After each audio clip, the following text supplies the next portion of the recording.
সম্মানিত অসমবাসী ৰাইজ, শ্ৰদ্ধাৰ জনসাধাৰণ, আমি আপোনালোকক এটা দৃশ্য দেখাম।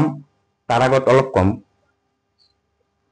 আপোনালোকে মনোযোগে শুনিব আৰু বেছিভাগ আমি কম, যেহেতু আপোনাৰ আমাৰ 27 নম্বৰ চমৰীয়া সমষ্টিবাসী ৰাইজৰ হৈ বেছিভাগ আমি কম। আপোনালোকেও লক্ষ্য কৰিব এবং আপোনালোকেও মনোযোগে ভিডিঅ'টো শুনিব। আমাৰ যেটো এই আগতে আমি বক সমষ্টিত আছিলো, আমাৰ বক সমষ্টিৰ ইফালে আছিল 6টা সমষ্টি। যে নহওক দুটা সমষ্টি একেলগ কৰি 27 নম্বৰ চমৰীয়া সমষ্টি কৰিছে।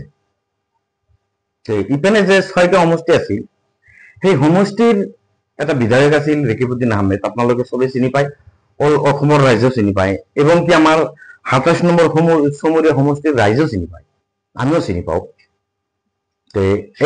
এই ৰেকিবউদ্দিন আহমেদে চাওক, আমি এটা বস্তু আপোনালোকক দেখাম,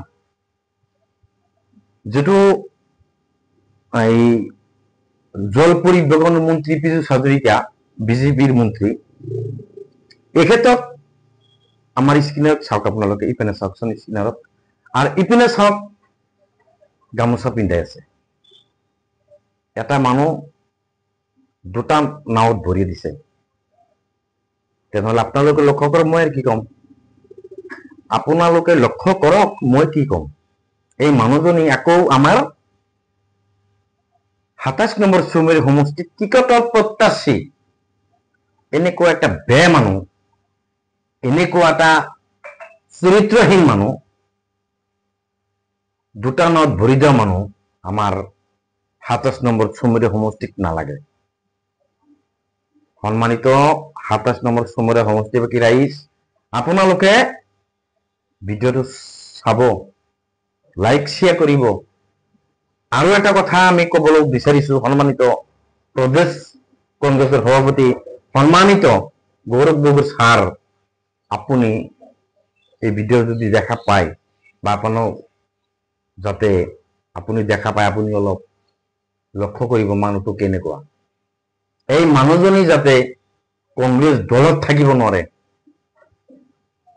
এইটো আপোনাৰ ওচৰত মোৰ বিনম্ৰ অনুৰোধ। মোৰ ভাষাত যদি কিবা ভুল হয় আমি ক্ষমা প্ৰাৰ্থী। এইখিনি আমাৰ কথা। আৰু আমাৰ এই ভিডিঅ' লাইক কমেণ্ট শ্বেয়াৰ কৰি গোটেই অসমক ৰাইজক মানুহ দেখাৰ কাৰণে সুবিধা কৰি দিব। যিমান শ্বেয়াৰ কৰিব সিমানেই দেখা পাব।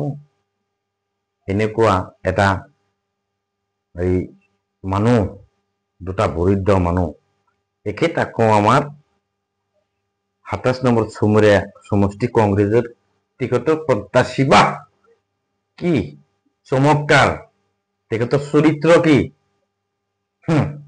নেলাগে, আমাক নেলাগে, এনেকুৱা মানুহ আমাক নেলাগে।